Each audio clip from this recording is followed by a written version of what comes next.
Not everyone has the luxury of viewing their aquascape from the ideal angle. Today we're breaking convention and learning how to create a beautiful aquascape designed to be viewed from what most would consider the wrong side. Let's see what works, what doesn't, and what I learned along the way. But how did I end up with such a setup?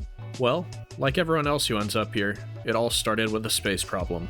As you all know, I recently put together my first aquarium rack. While setting up my tank collection, I discovered an interesting challenge. There was a perfect gap between my 10 and 20 gallon tanks. The only available tank that would fit, a 5.5 gallon, but it had to be rotated sideways.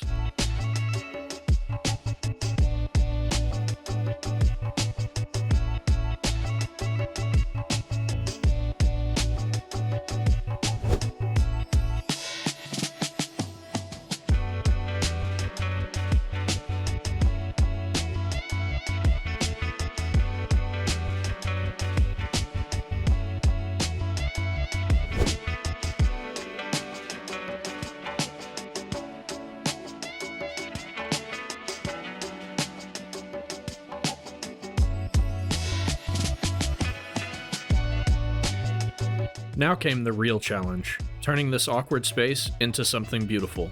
When I started researching sideways aquascaping, I hit a wall.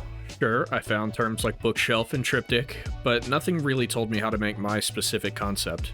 Here's the thing though, I completely disagree with the common belief that short-sided tanks aren't worth scaping. Just because it's a practical solution doesn't mean it can't be beautiful. The real question became, how do we create depth and interest when working with the narrow side as our viewing panel? Time to stop researching and start creating. I got to work brainstorming and sketching. I consulted with the machine elves for inspiration and guidance, and then, like a bolt of aquascape lightning directly into my brain, I had it.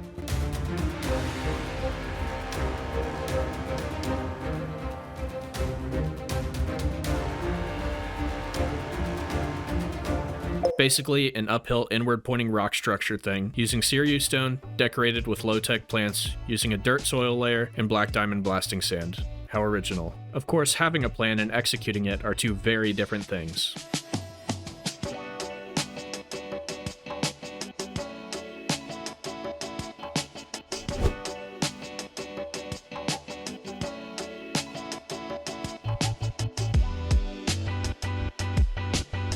Before the main planting day, I had already attached some flame moss to a rock, playing the long game for future aquascaping opportunities. A few cryptocorin lutea from a previous order also found their home here. But the real transformation came during our main planting session. For the foreground, I went with Halanthium tenellum, better known as dwarf chainsword. In a sideways tank like this, choosing the right foreground plant becomes even more crucial. We need something that won't block our limited viewing angle, but will still create that sense of depth. The background got a combination of Echinodorus parviflorus, tropica, and creeping jenny. Throughout the hardscape, I attached several plants, Cryptocorin willisi, Anubias bonsai, and Cryptocorin affinis red.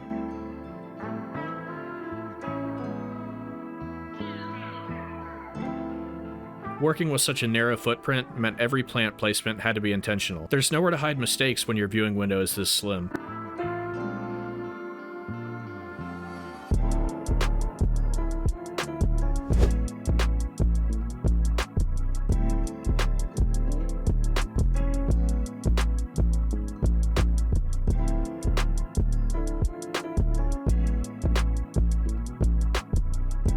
I gave it my best effort, but personally I think the results are a little lackluster. That being said, I think it was a good attempt at this challenge.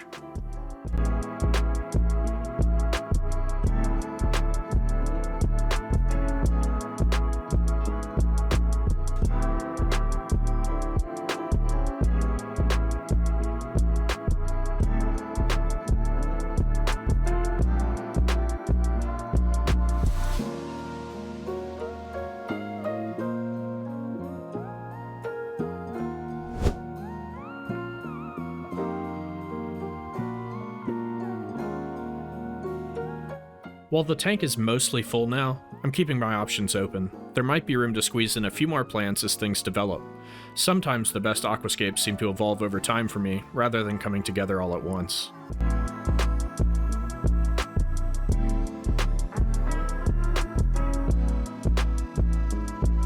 Now came the real test, keeping them happy in this unconventional setup.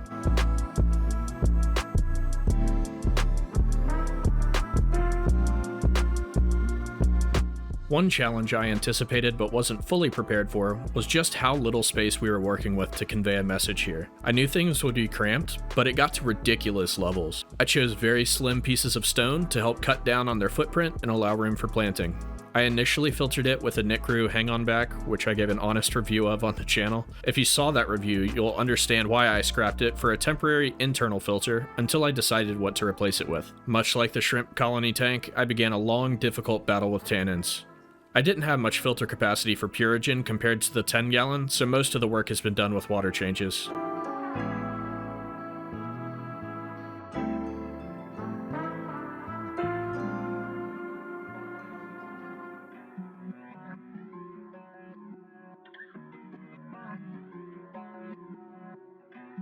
As the tank evolved, some challenges turned into unexpected opportunities.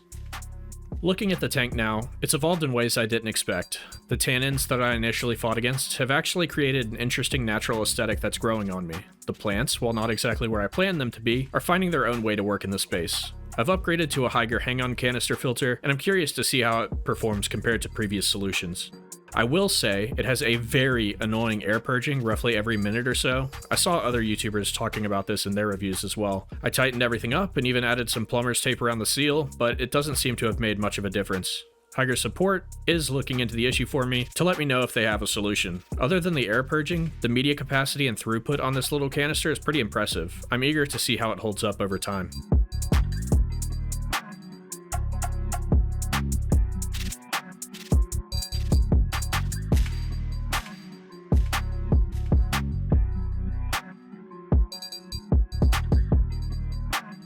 This tank isn't just about aesthetics though, it's also becoming an unexpected testing ground. The tank has taken on an additional purpose I hadn't initially planned. Those pest snails you see, they're not just unwanted guests, they're part of a bigger experiment. I'm intentionally letting them populate the tank for an upcoming video on large-scale pest management techniques. Sometimes the best opportunities come from our challenges.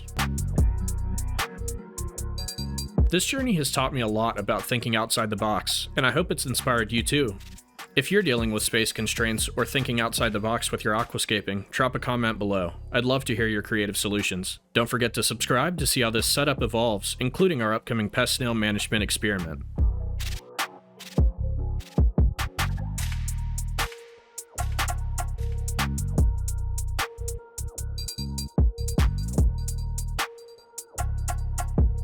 That brings us to today.